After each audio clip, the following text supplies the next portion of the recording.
Hello and welcome to the Fourth Down Fiasco podcast. My name is Danny Weber and I'll be your host today, joined by the one and only Tanner Vinsky. Say hi. Hello, hello. Today there's not a lot of news in the European world in the last couple weeks, but today we're going to go over some QB rankings. You know, we have 12 quarterbacks on the rosters between the two leagues, so we'll try to rank that. We'll go over some rumors we've heard swirling around the AFLE world. And then I think other than that, that's going to probably cover a lot of this episode. Jordan, I thought he said he could be with us today. I was wrong. He is not here today. He is at a run club because he likes to run or something. I don't get it. But anyway, Tanner, how are you doing today? You said hi, but how are you doing? I'm good. I mean, it's been a week. That's why this episode's going to come out on Thursday instead of Wednesday, but you know, it's the way it goes sometimes. Friday. It'll come out. Right. Oh, it's coming out tomorrow. Yeah. Well, tonight. We're late, but you know, way. it's been a week, but we made it. Today was chill, so that was cool. It's been a week. Yes, that's the easiest way to put it. Is it's been a week. Yeah. But so I mentioned it a second ago. We have 12 quarterbacks currently signed to the two leagues, 6 in the AFLE, 6 in the EFA. And we have some firepower. There's some new guns, but there's some veterans returning. And this list was hard. And I heard Matt talking about it in a video he made that, like, how do you make it with the 6 EFA quarterbacks? How do you make like a top 3, top 4 list? It's like, because some of these quarterbacks are just good. Mm-hmm. So instead of just the EFA, we decided to do all 12.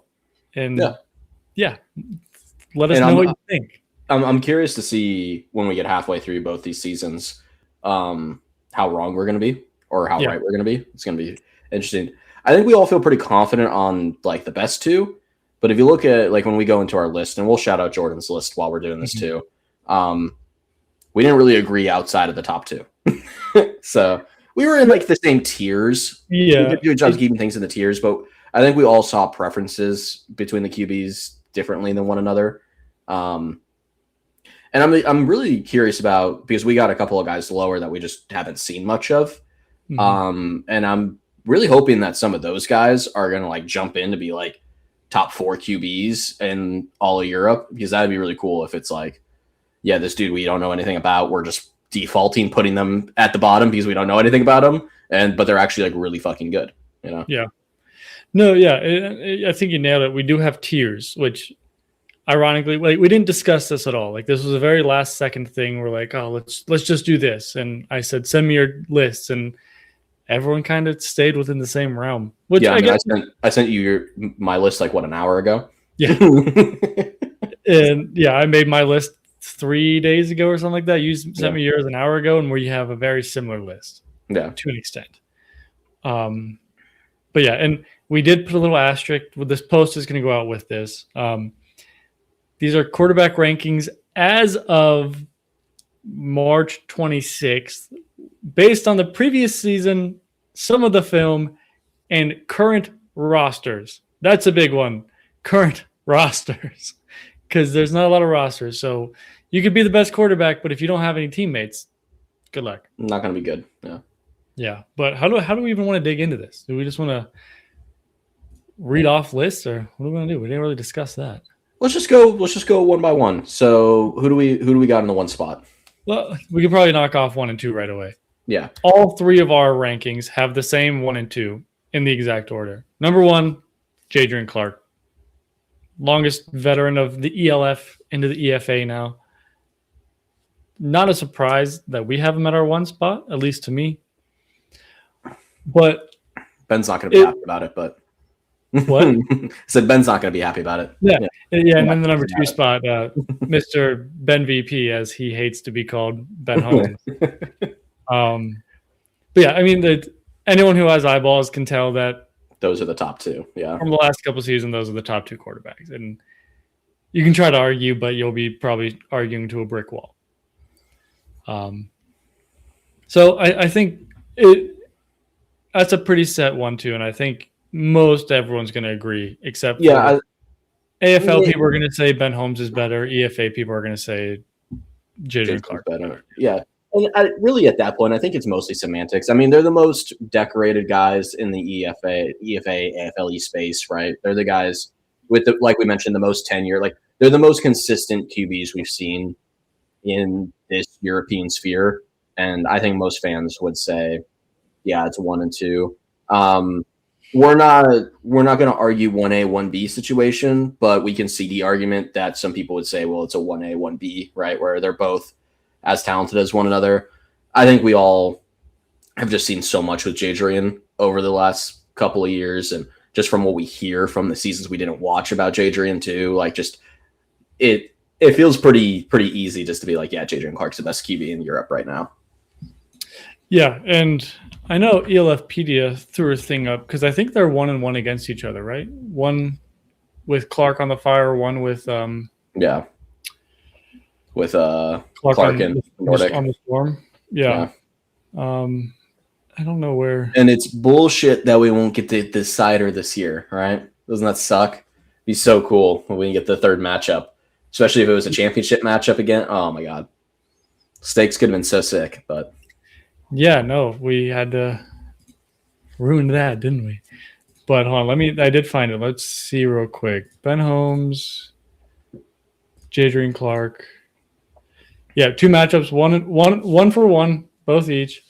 Holmes has more rushing yards, 24-7 rushing yards. Passing yards, though, is where it gets wild. Almost 660 passing yards for Jadrian in the 2 games, 475 for Ben.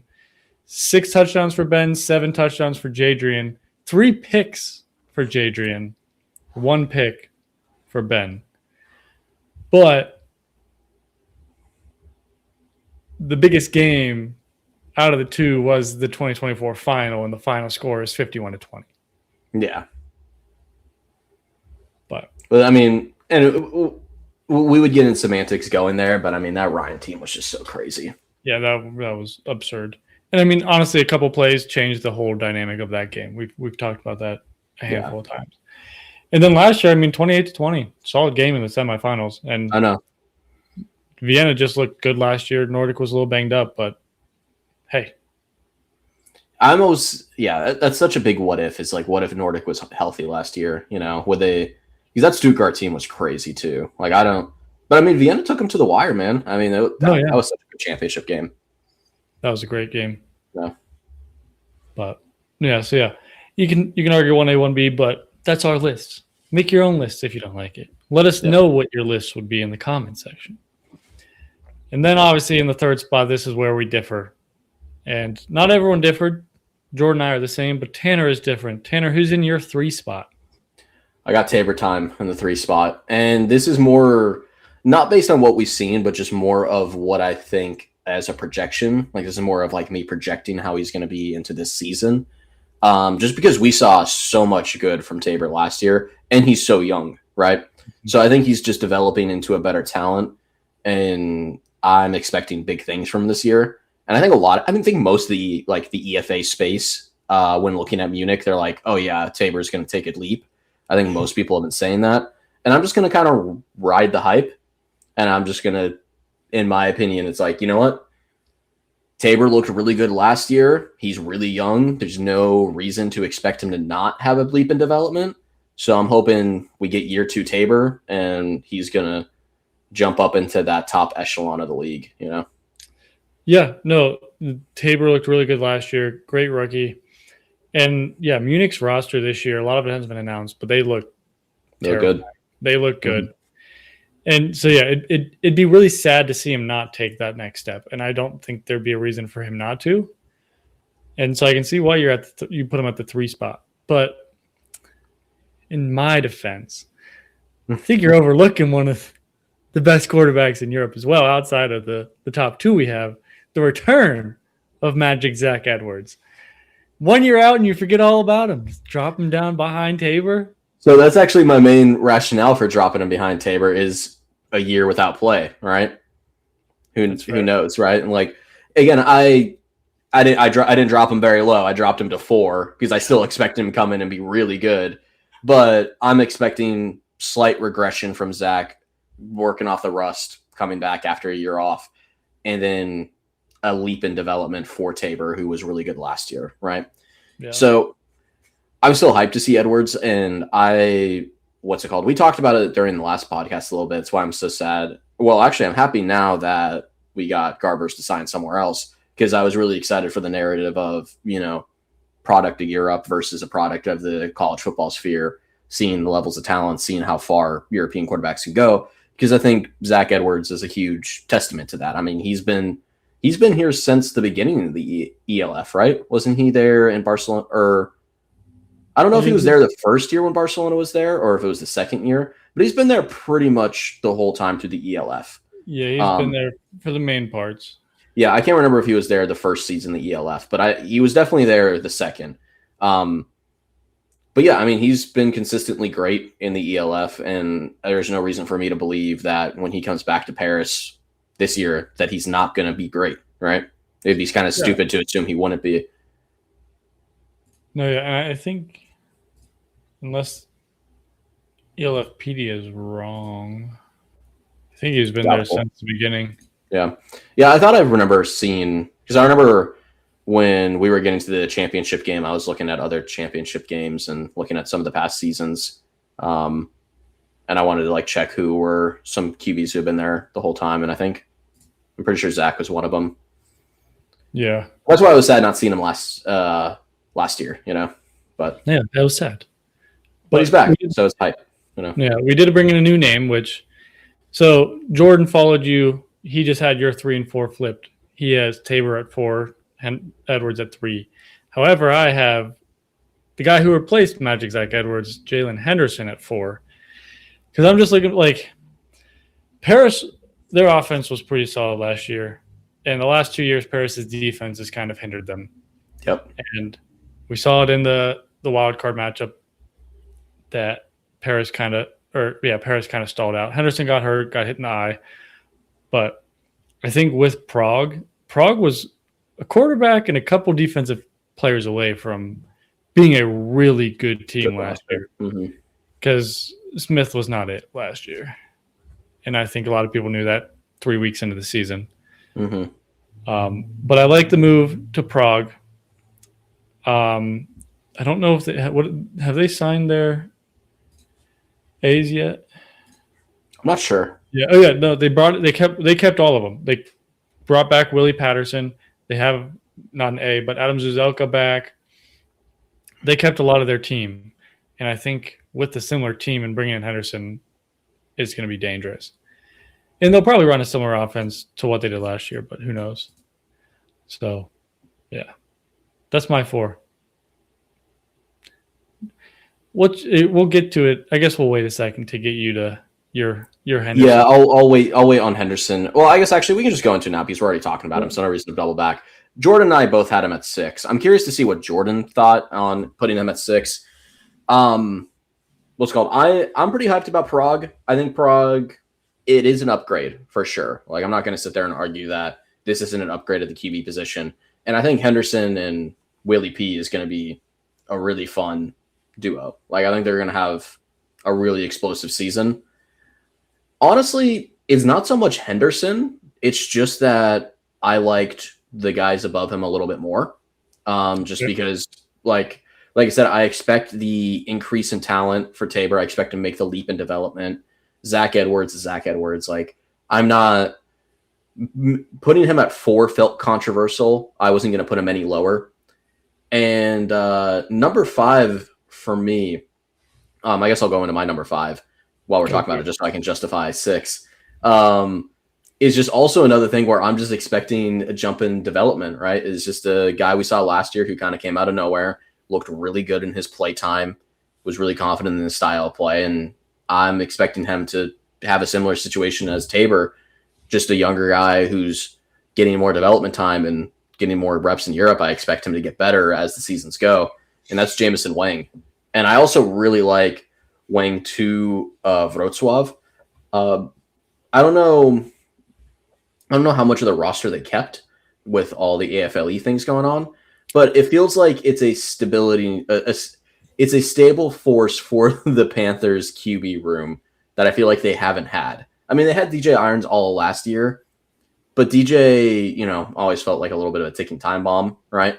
So it didn't feel like that was like the answer to the QB position.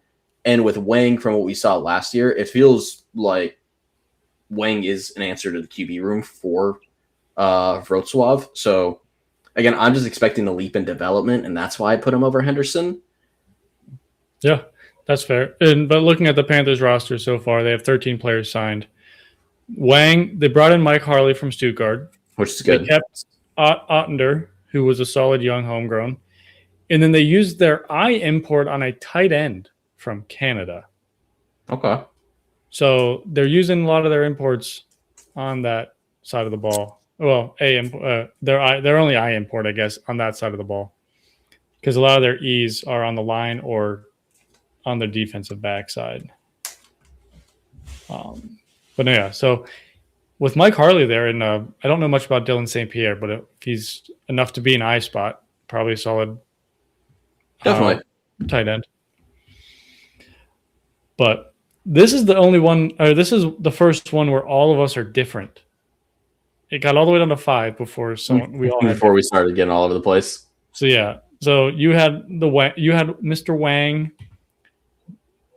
This is where it's interesting. Ethan Garbers is at Jordan's number 5, rookie above a couple second-year players, and then this is where I put Tabor. So he didn't fall too far. He's only 1 or 2 behind you guys, which is fine. But so yeah, we already kind of harped on Tabor enough as well. Wang, Garbers. I can talk a little on Garbers because he's my 6, and we talked about your guys' 6 already being Henderson. And you kind of mentioned before, seeing him signed to Madrid was awesome. It was very exciting. It was coming from he was UCLA, right? Yeah, he's UCLA. Yeah, coming from UCLA, seeing how a college quarterback can kind of instantly adapt to Europe would be interesting, and I'm glad we get to see it because he wasn't the best college player, but he was solid, good enough to play in. He was fun. Yeah, he was exciting. He was more exciting than DTR, who was the guy who was there. Yeah. Well, I don't know if it was the correct person after him, but there wasn't much time between them. But it'll be very exciting to see how he just comes in and plays. And at least he doesn't have to try to live up to Reed Sinnett now. And Aaron Cruikshank's teammate in Rutgers, they don't have to kind of compare themselves now. Because it was really funny. They brought in just Cruikshank's wide receiver buddy from Rutgers as their a wide receiver. So it would have been fun to see them. We would have been comparing last year to this year, the entire season. But no, I'm glad we get to see Garbers. I think he's, without seeing him play in Europe, I think right in the middle of the pack is a solid pick to put him. And I don't think you're too far behind either. I put him at 7. Again, I took 6 guys who had played in Europe that had a lot of play time in Europe that I was, excited about. And then I kind of just put Garbers after that. Just because I've seen Garbers play at UCLA, and I'm very excited about all that. We haven't seen him play in Europe, so I didn't want to just be like, because I feel like pretty consistently through this podcast, I've seen like ex NFL talent or ex like American talent, and I'm like, yeah, they're just gonna fucking destroy everybody, and that hasn't really happened. I mean, remember we had the whole Keelan Cole thing where we were all sitting there, we're like, dude, Keelan Cole's gonna butcher these guys, right? Dude was terrible. Yeah, he was like jogging his routes and stuff, And Talia, like American. And Talia, yeah, we were like, dude, Talia's gonna go crazy, and Talia sucked. So I'm cooling off a little bit. I'm giving the European guys a little bit more of their credit, the guys who have actually been there. I'm cooling off a little bit, which is hard because I really like Garbers. And I was so hyped for him to be in Madrid. And I was like, dude, this is going to be so much fun. I was so hyped to go from Reed to Garbers. I thought it was such a good decision by the Madrid front. Madrid is so well run. That's what pisses me off so much about them being gone. It's so annoying that they just were like, all right, you guys want to be – their egos just got in the way of everyone else. And they just said, we're done. Like, and I'm hoping I'm hoping now that the ELF isn't like we're gonna sue everybody and we're gonna do all this shit now that they're dead. Which spoiler, we'll get into that a little bit more. That might be a good return for Madrid to be like, okay, look, all this drama's gone. Been a year past. Things are stabilizing. Water's a little less hot. We'll come back. And then if that's the case, then I'm all bought back in again. We're back at the beginning, you know. But yeah, but I'm still hyped for Garbers, man. I think just I've watched a couple of UCLA games, and just the way he played. I mean, yeah, I think the talents can translate really well to the European stage. I think he's an accurate guy. He reminds me a little bit of Jared Goff when he plays. Yeah. Just the way he moves around in the pocket, just kind of the velocity of the throws he has. He also just kind of built like him. He's like a little bit shorter, Jared Goff, but he's also just kind of like lanky. He's kind of built like him, which is interesting. Lanky for like NFL QB. He's not lanky, right? But skinnier than some of like the big QBs, right? But I actually don't know how that's really going to look in Europe. I haven't really looked at like, just because the guys on the European stage aren't nearly as big as the guys in the NFL. So I haven't really actually been paying attention to like QB size. So I'm curious to see how Garbers looks compared to them, because I always like watching Garbers. I was like, oh yeah, he's just like a skinnier, shorter Jared Goff. And I'm wondering if when I see him to other European QBs, if that's still going to look like the case or how that's going to be. But not the best comparison, but because he was an NFL quarterback. But Reed Sinnett, I saw him last year. Dude's big. Like he is skinny and tall. Like I'm pretty sure he was taller than me. And I'm like, and if Garber's the same build as him, I don't see why. Like, it makes sense why they bring in Garbers. I think Garbers is 6'3". I'll look it up. But while you look at that, my 7, like we said, these kind of all fall into a tier. My 7 and Jordan's 7 is both Jamison Wang. We didn't get to see a full season of him last year. He came in and completely revitalized that Frankfurt Galaxy team, got him to the playoffs. Did they make it to the playoffs? Or am I hallucinating? Who? The Galaxy. No, they didn't make the playoffs. They barely missed, I believe. Oh, you're right. Because I think Madrid took their spot. Yeah. Dude, I know a ball, man. Garbers 6'3", 210. Jared Goff 6'4", 217. I told you they were similar frames. Like pretty much the exact same. So an inch and 7 pounds difference, but inch and 7 pounds. What's it called? So yeah, I mean, Madrid beat Frankfurt in week 14 and get in the playoffs. Yep. So, but still, so yeah, that's kind of where our top tier kind of ends. Like that 3 through 7 is very interchangeable, and it's going to be all season. And I think we're pretty much like all in agreement that Edwards is above, like pretty solidly in that 3 spot. I put Tabor above him just for that. But I think we're all pretty confident with Edwards being a little bit closer to the top of the guys than lower, the lower tier. So I think we can kind of see like we have like a pretty consistent top 3. I'm projecting Tabor just to kind of breach that. And then 4 through 7 is more. Yeah. Like the top 4 quarterbacks in our eyes is Clark, Holmes, Edwards, Tabor. Yeah, pretty much. And I feel like a lot of people would agree with that. I don't know. I think so. That doesn't feel controversial. I'm excited to see when we post this and everyone's like, you guys are sleeping on fucking Jacob Sullivan and Jacob Sullivan needs to be top 6 or whatever. And we're like, wait, what? But I don't know. Maybe we're way off base, right? But and what's funny is we're in a lot of group chats and no one knows we're doing this.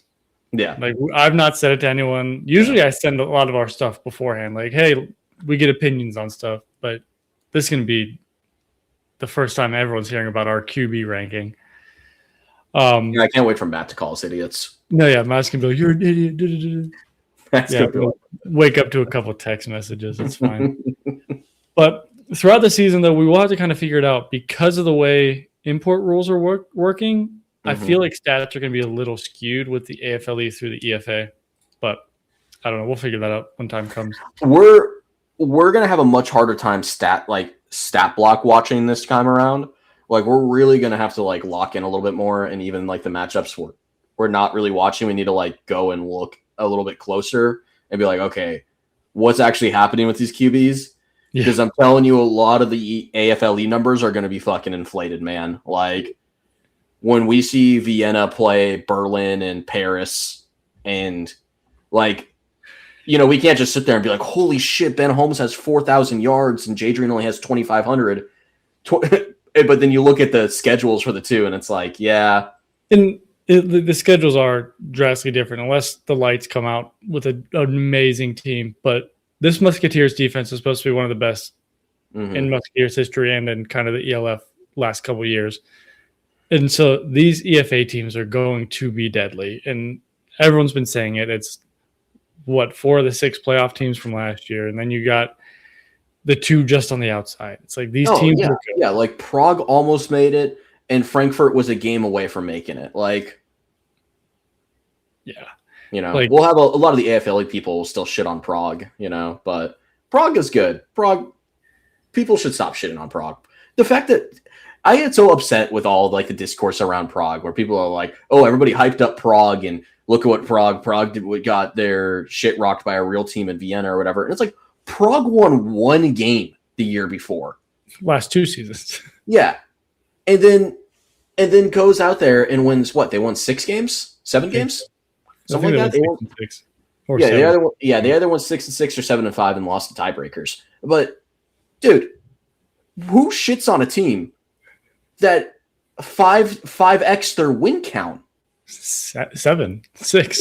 Yeah. Like, are you kidding me? Like, Prague made a huge turnaround, and Prague is like an ascending team with really nice talent. That's like exciting to watch. Like, okay, yeah, Vienna destroyed them.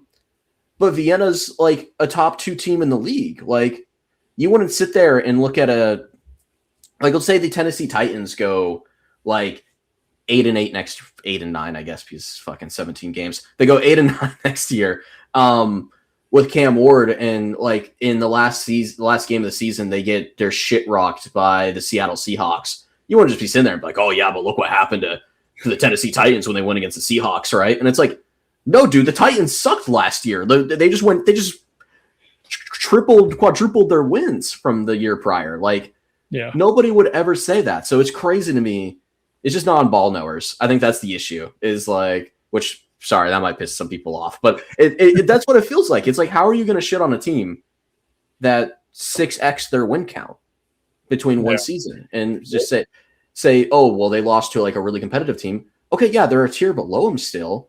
But they're on the projection to do better. Vienna's lost 2 championships straight. Is that really the projection you want to be on? Right? Like, I mean, now they're gonna destroy their Timu league, but the thing is like, okay, good for them, right? I mean, it's hard when like there's so much shit talked about like so many of the other rosters and like a lot of these QBs that are playing, because a lot of people, like, if Henderson struggles, a lot of people are going to be like, oh, well, look at this Prague team. They're not doing so well. But you look at the defenses in the EFA, and it's like that Nordic defense is crazy. That Paris defense is supposed to be insane.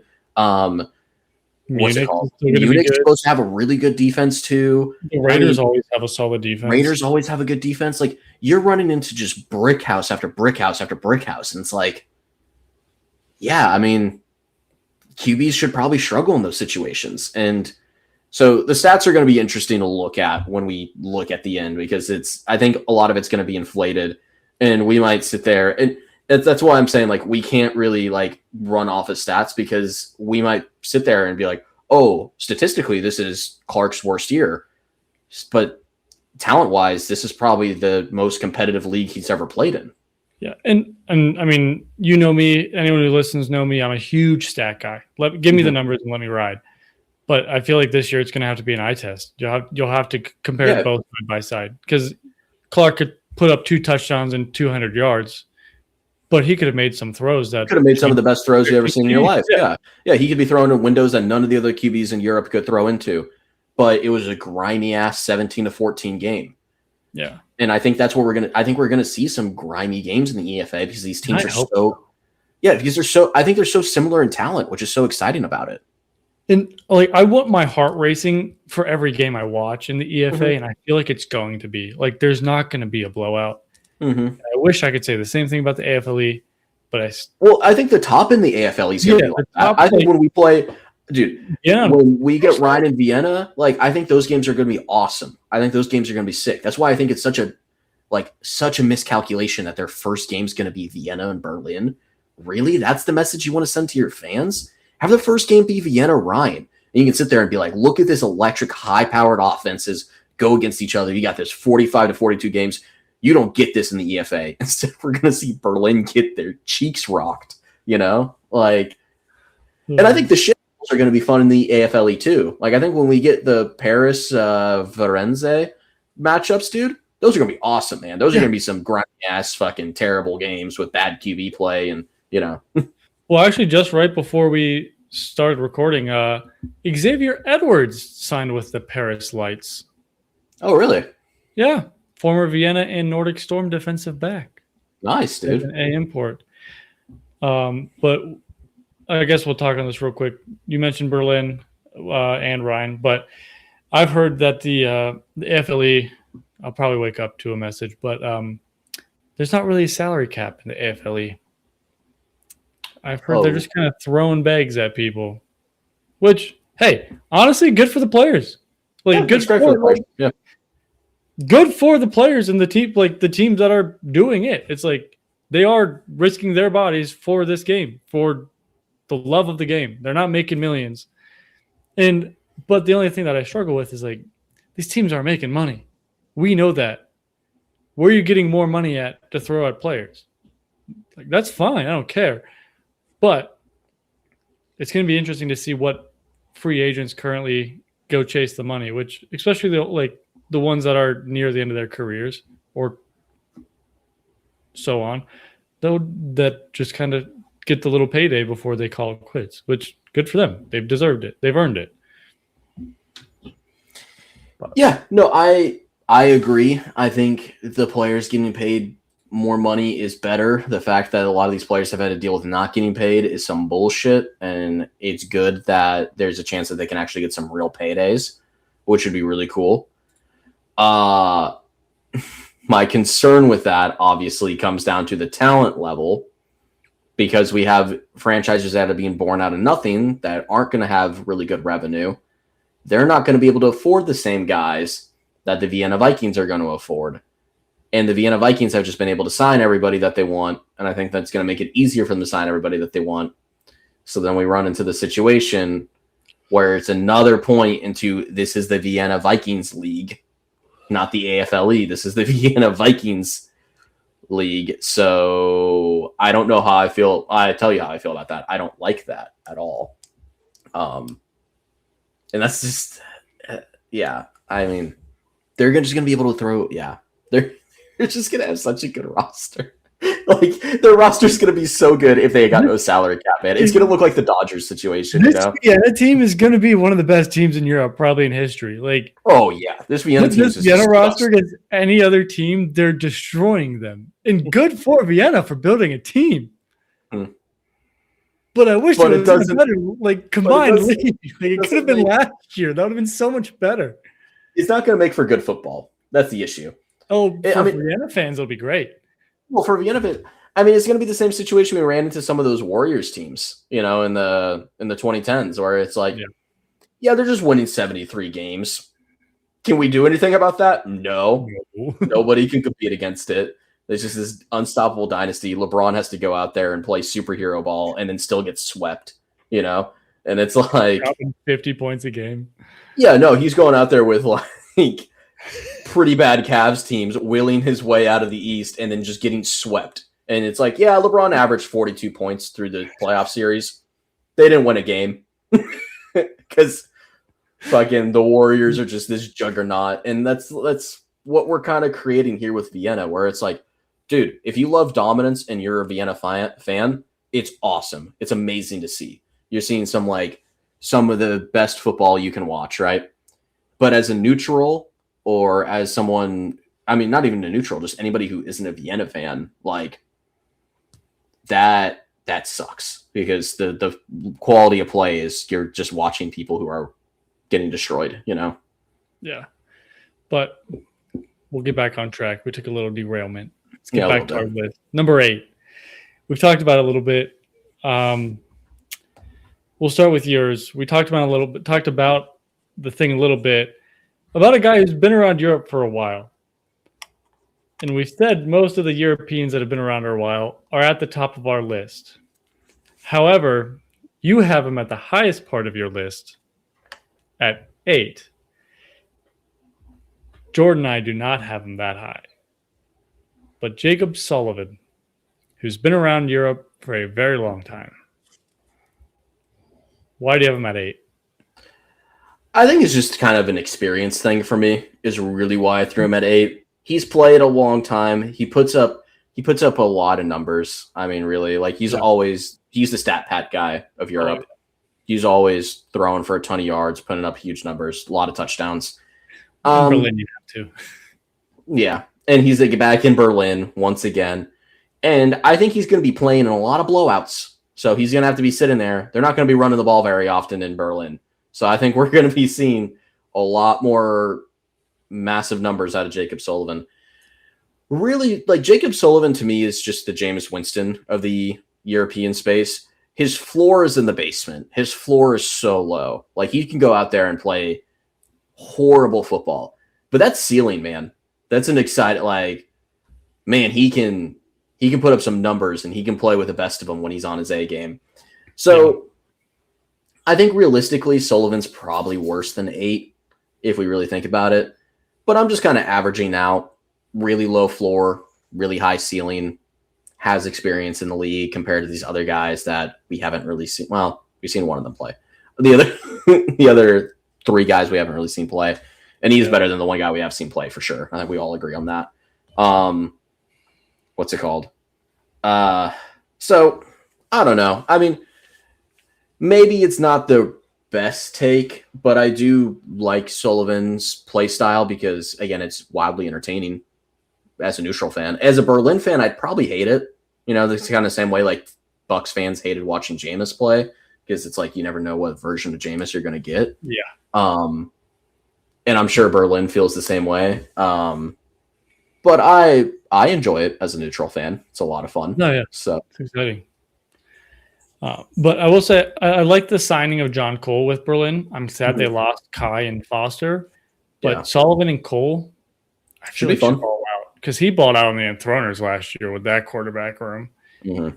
And Cole's just put him in. He's like Cruikshank. Put the ball in his hand and he'll make something happen. But so you had him at 8. Our 8 is the new Ryan Fire quarterback, Kenji Bahar, former Baltimore Ravens practice squad player. I had him this high at the bottom of our tier just because of the experience of overall professional football, not just European. Yep. Because we saw a journeyman practice squad player last year with Sinet, and you're bringing in another NFL quarterback. If you give them time, and the Ryan Fire usually have a good offensive line, they're going to pick apart a defense. Like they can do it in college, they can do it in practice squad NFL. They're going to be able to do it in Europe. So I don't know if Jordan would say the same thing about that, but that's my reasoning. And Ryan Fire usually put a pretty good team, and I don't think they're going to bring in a low tier quarterback to round that team off. And Jordan put him at 8 too, right? Yeah. Yeah, I have him one spot lower at 9. Again, that's just me kind of riding the insanity of Jacob Sullivan, you know. It's like, hey, maybe we're going to get a really good Sullivan year, you know, so I'll put him above Bahar, someone we haven't really seen play. I'm sure this is probably the one where we have the most this is the most realistic. We could all be very wrong, right? This is the player that it could be like what we saw with Sinet last year, where he comes out and Kenji is just like a top 3 QB in Europe and putting up the best numbers in the league. And we're like, oh yeah, we were stupid. But again, there's no really tape for us to watch from his NFL days because he was just practice squad guys. So we'll see. I think his mind is going to be great no matter what, because he's got the NFL experience. He's going to be able to read a defense. It's really just going to come down to his athleticism.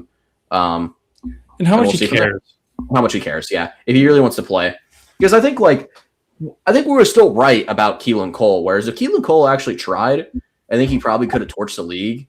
But it seems like he was there just to collect a paycheck. Like, he did not give a fuck. And he was on Helvetic. And Helvetic sucked. He probably didn't do his research when he signed to a team. Yep. He's like, ooh, Europe, I'll go play in Europe. And then he signed to Helvetic and saw a soccer field with the soccer lines painted with no football hash marks. And he's like, what is this? Yeah, but if he was in Frankfurt or anywhere else outside of the Enthroners or who else was crap last year? Yeah, it was probably just like, I want to go play football again. This random league reached out to me. Yeah. I'll go play. Yeah. If he was in replace of Cruikshank, I feel like he would have been a very similar contributor as Cruikshank. 100%. But so yeah, it just really depends. And Ryan is way more better ran than fucking than Helvetic. So I think it's gonna be easier for Kenji to buy in, you know. Ryan has 60 players on their roster already. Really? Yeah. They have all 4 Americans, 4 of the 6 E's in their 1 I import. Wow. Kalen Grieger as their wide receiver. Huh. All right. But, yeah. And Jordan is kind of in the same boat as you. You said you had Kenji 1 lower. Jordan had Jacob Sullivan 1 lower. And I had him 2 lower at 10 because my 9 is a guy that we could not find out much. But the team overall, I feel like, is better than the rest of these bottom 4 teams. Steven Krajewski? Maybe. Krajewski. I think yeah. Krajewski. I mean, that's what it looks like. I just think with the rosters of the existing rosters of the teams, the Paris Lights, the Berlin Thunder, the Red Lions, who we'll get to here in a minute because we're already 40 minutes in. We should probably get through this. I just think the Raiders will have a better roster than them. So in return, have better quarterback play. So my 10 is Sullivan. Yours and Jordan's is the same with returner Matthew McKay. Yeah, I put McKay here simply just because he has prior experience, even if it hasn't been good. And I'm going to take that over the 2 unknowns. And that's really it.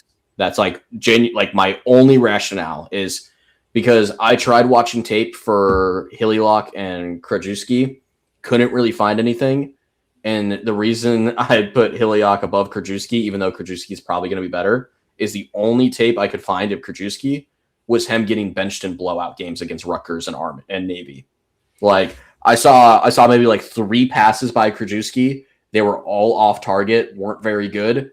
And then I saw his backup come in the 4th quarter when they were down 20 plus points. So it's like, okay, well, I can't ethically put him any higher because I really have nothing else to go on. So he's just default bottom because there's no film I had of him. Hillilock, I think none of us were really able to find any film on him either. So we're taking unknowns there with those 2. That's why I got him 11 and 12. But I can buy the hype of he's going to the Raiders to roll. Those are better run teams than the other guys at the bottom. Maybe he's just going to be better by proxy because of that. Yeah, and I have McKay at 11, Hillock at 12. And yeah, Hillock, the only thing that concerns me is his last professional, quote-unquote, professional season was arena ball. Yeah, which is great. Still football, but it's a little bit different. But I think the Paris Lights are going to suck. And he's on the Paris Lights, which, who knows? With all these import rules in the AFLE, they don't have to rely too heavily on homegrowns, which should help them a little bit. And if they're throwing money around, maybe they'll be decent. But if you've been following along, you know our whole list, but we can read them off real quick as well. Because, 40 minutes of 12 lists, 12 people is a lot to keep track of. My list, Clark, Holmes, Edwards, Henderson, Tabor, Garbers, Wang, Bahar, Krajewski, Sullivan, McKay, and Hillock. Mine is I got Jadrian at 1, Ben Holmes at 2, Russell Tabor at 3, Zach Edwards at 4, Jameson Wang at 5, Jalen Henderson at 6, Ethan Garbers at 7, Jacob Sullivan at 8, Kenji Bahar at 9, Matthew McKay at 10, Evan Hilliok at 11, and Steven Krajewski at 12. And to see Jordan's full list, go to our Instagram. He's not here to read it off, so yeah. Yep. But quarterback rankings, let us honestly, like on the comment in that post, let us know what you're thinking. Where did we go wrong? Where did we go right? What would you say is different? And if you want to type out your whole 12 list, throw it in there. We'll comment on it. But before we wrap up today's episode, we have a couple rumors floating around the AFLE. The biggest one is the Warriors might, or not even the Warriors. You said the Warriors. I was confused on your little analogy earlier with the State Warriors and the quote-unquote London Warriors, the AFLE team. The London football team might not happen. That was the rumor I heard. There's been no say from the AFLE. One side from the AFLE said they've heard nothing about that side. Other sides have said they've heard rumors that they want to back out. If anything, who knows? I've heard players don't want to play in the professional league. They want to stay in BAFA. We've heard it all. So there's a reason we probably haven't heard much of the London team recently. And then the other rumor, not even a rumor, this happened. The Forenzia Red Lions decided to make an announcement saying they partnered with the Italian Football League, allowing them to recruit and start trying to get players on their team. And like 4 hours later, the IFL came back and said, that never happened. You're a liar. And now the Red Lions can't sign any IFL players until the end of the IFL season, which is like week 3 or 4 of the AFLE season. So are the Red Lions just going to forfeit 4 games? Or what are they going to do? Yeah, it's not ideal. So the London thing is great for my narratives because I said the entire time the London team was fake. I said that shit was not real. It was not going to happen. I said that about the Monaco team the whole time, and I was right there. Monaco was fake. Wasn't real. Didn't happen. Hey, we're about to be 2 for 2. So that's pretty hype. So I'm pretty excited about that. The Red Lions thing is hilarious. I mean, do we want to talk about the person? Oh, yeah, I heard rumors of with the whole backlash of the whole IFL stuff. I've heard rumors of Bart wanting to step down. I don't know. We'll see if there's any credence to that. I forget what position he's actually in. He's their GM or their director of sporting operations, or what is he? It just says sure he's staff. That's so funny. I'm pretty sure what I heard was general manager. Is he? Yeah. And I mean, if you post something like that, and then a whole league that kind of is important for the team that your country or the country that your team plays in says no and will not help you anymore, basically, your team's kind of screwed. Mm-hmm. And are the Red Lions even going to be able to form a team this season is the question. Doesn't seem like it. Does not seem like it.